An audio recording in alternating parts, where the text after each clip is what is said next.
Bonjour à tous, c'est Psyplay, j'espère que vous allez bien. Deux kits adorables et une mise à jour pour les nourrissons dans les Sims 4, voilà ce qui constitue l'actualité pour le jeu. Je vous propose d'en discuter ensemble dans cette nouvelle vidéo d'information. Nous aurons aussi quelques mots de spéculation, parce que c'est nécessaire, du fait d'un certain indice, et parce qu'on aime ça. Si cette vidéo vous plaît, n'hésitez pas à vous abonner, mais aussi à mettre un like et écrire un commentaire pour soutenir la chaîne. Concrètement, cela permet à YouTube de comprendre que vous aimez la vidéo, donc elle est proposée à plus de monde. Vous savez que j'adore vous lire et discuter en commentaire. Une fois encore, comme d'habitude, ai-je seulement besoin d'introduire le propos, tant nous ne sommes absolument plus surpris, même s'il faut rester prudent tant qu'EA n'a rien officialisé, ce sera peut-être fait quand vous verrez la vidéo. Les deux nouveaux kits des Sims 4, annoncés dans la roadmap de fin d'année 2024, ont fuité. J'ai vu passer l'info sur le site internet Sims Community, rappelons-nous l'annonce sur la roadmap, les kits s'appellent Atelier d'artistes et Chambre d'enfants enchantés, ils sortent la semaine prochaine, le jeudi 19 septembre à 19 h. Pour une fois, la date de sortie n'a pas fuité, elle avait déjà été annoncée et c'est bien comme ça. Les noms des kits sont accompagnés d'une carte de tarot qui représente l'étoile, symbole d'espoir ou alors l'exact inverse, suivant l'interprétation qui est faite. Les mots qui composent les titres me semblent avoir une connotation positive, alors misons plutôt sur l'espoir.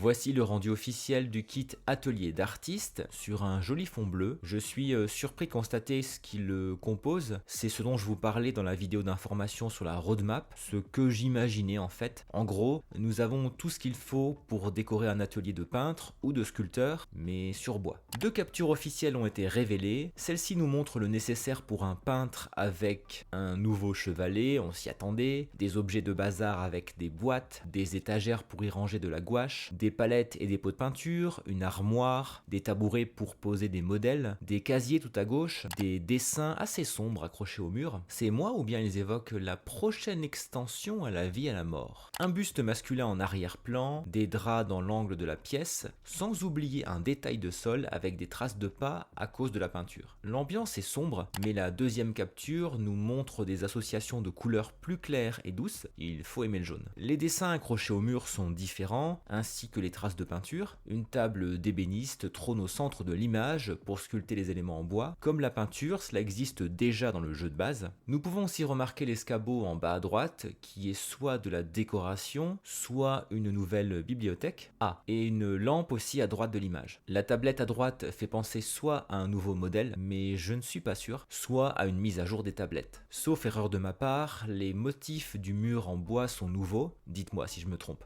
Du côté de l'autre kit, Chambre d'enfants enchantés, voici le rendu officiel, plongé dans une ambiance violette avec un meuble à gauche, un lit pour nourrissons noir surplombé d'un baldaquin rouge, des rideaux assortis, une maison de poupée qui n'est autre qu'une reproduction du célèbre manoir gothique des Sims 4. Je l'aime déjà cette maison de poupée. Une peluche chat qui représente Sonia Gothic justement, avec son collier et sa célébrissime petite robe rouge, j'adore. Et au centre un chariot chargé de jouets avec un tapis rond. Il est parfait pour le manoir. C'est très gothique tout ça. La première capture en jeu figure une chambre de bambins aux couleurs noires et rouges. On est bien dans le manoir des gothiques. Les motifs du drap me rappelaient quelque chose. En fait, ils sont inspirés de la moquette du jeu de base. Ici, un lit pour les bambins, des tables de chevet assorties avec une lampe lama, une suspension en perles baroques, une penderie ouverte dans le coin de la pièce. Nous voyons l'intérieur de la maison de poupée avec un buste. Tiens, et des tombes à l'extérieur, gros clin d'œil au manoir des Sims 2 et 3, et d'ailleurs il y a une autre référence directe de l'autre côté de la fenêtre, encore des stèles. Le papier peint constitue un clin d'œil supplémentaire avec un pont cher au cœur des joueurs, c'est celui de Pleasant View dans les Sims 2, c'est génial cette référence. Une étagère suspendue au mur, une nouvelle armoire avec une petite console à droite. Comme vous, je me suis posé la question, qui sont ces Sims?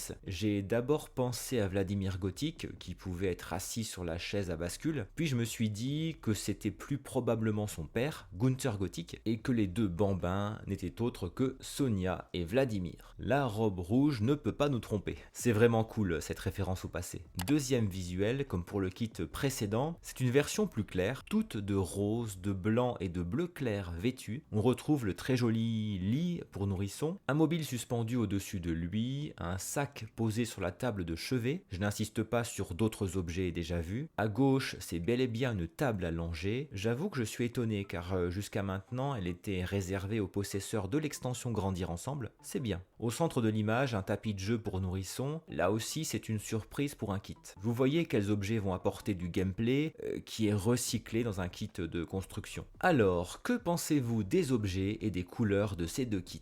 Il est aussi possible que nous bénéficions en jeu d'une petite mise à jour des nourrissons. Si nous regardons attentivement, nous voyons que le bébé dans ce cadre a quelque chose dans la bouche qui ressemble bien à une tétine. Ce n'est pas si facile à voir, et puis je crois que sur cette table de chevet, à côté du sac, il y a aussi une tétine. On est d'accord que c'est bien ça. Cela voudrait donc dire qu'il faudrait une petite mise à jour pour ajouter les tétines, et auquel cas, il semblerait cohérent qu'elle arrive mardi prochain, le 17 septembre. Espérons que tout sera prêt pour éviter des bugs. Je vous avais montré un visuel provenant d'une newsletter sur lequel on voyait déjà une tétine il y a quelques mois, ainsi qu'une tablette entre les mains d'un bambin. La spéculation prend de l'épaisseur cette fois. Alors, que pensez-vous de ces deux kits?